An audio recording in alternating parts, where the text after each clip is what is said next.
Join किया है मियां उमर मंजूर साहब ने, तजिया कार हैं, और अतीक चौधरी साहब ने। Thank you so much both of you for joining me. सबसे पहले हम बात करेंगे अतीक चौधरी साहब से। जी अतीक चौधरी साहब, बताइएगा आपका क्या मौकफ है? बांग्लादेश में 13वें आम इंतखाबात हो चुके हैं। जी मेहरबानी, शुक्रिया उमर भाई। जी माई प्लेयर आपने हमें टाइम दिया जी। ऐसा है कि ये जो भी इलेक्शन हुए हैं ना, जिसमें तारक रहमान बीएनपी की तरफ से जो अभी ने 2/3 अक्सरियत लिया है, ये बहुत खुशहाल बात है। क्योंकि ये जो इलेक्शन है, इसमें 15 साल से एक ही पार्टी मुसल्लत थी। लोग उनसे बिल्कुल उकता गए थे, उनसे मामला अवाम के भी नहीं चल रहे थे, मुल्क के भी नहीं चल रहे थे।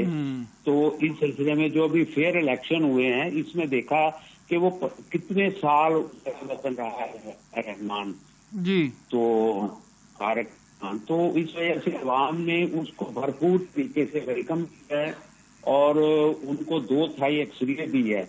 दूसरे नंबर पे जमात इस्लामी है, उनका भी अपने मुल्क में बांग्लादेश में बड़ा किरदार रहा है, लेकिन बदकिस्मती से हसीना वाजे जो वामी लीग की थी, उन्होंने को भी कुचला है। आपको पता है कि इनके रहनुमाओं को फांसियां भी दी गई हैं जी। सिर्फ गठजोड़ भारत के साथ गठजोड़ था, उसने अपने किसी भी हमसाया मुल्क के साथ तल्लकात अच्छे नहीं रखे हैं। ताकि पाकिस्तान का हिस्सा रहा है, पाकिस्तान से अलग हुआ है, लेकिन पाकिस्तान के साथ भी उनके तल्लकात नहीं रहे। जिनका पाकिस्तान से तल्लक था, उन्होंने उनको भी फांसियां दी हैं, उनको भी उन्होंने जेलों में डाला है। तो ये हम समझते हैं कि ये बिल्कुल बांग्लादेश में जो तब्दीली आई है, ये बहुत अच्छी है। और ये जो तारक रहमान है, ये अपने मुल्क के लिए, अवाम के लिए अच्छा काम करेंगे और इनकी खारजा पॉलिसी भी अच्छी रहेगी। बिल्कुल सही।